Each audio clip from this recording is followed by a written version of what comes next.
Hello বন্ধুরা, তোমার ননদ যখন তোমার বাড়িতে আসবে তখন তোমার শাশুড়ির বক্তব্যটা কি সেইটা শোনো কেমন হবে। আমার মেয়েটা কোন ভোর থেকে কাজ করছে, আমার মেয়ের মতন যদি শাশুড়ি পেতে তাহলে বুঝতে তোমরা জ্বালা কাকে বলে।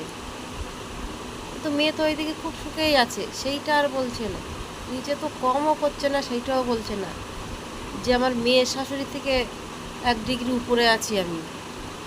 হ্যাঁ, মেয়েকে শিখিয়ে দেবে এই এই করবি, শাশুড়ি যদি বলে শাশুড়ির মুখে মুখে উত্তর দিয়ে দিবি, পেয়ে বসবে। শাশুড়িকে কোনো কথা বলবি না, জিজ্ঞাসা করার দরকার কি আছে অত। কিন্তু নিজের বেলা আটিসুটি, পরের বেলা চিমটি কাটি, এখনকার শাশুড়িদের সেই স্বভাব। সবার কথা বলছি না, যেই সব শাশুড়িরা করে তাদের কথা বলছি।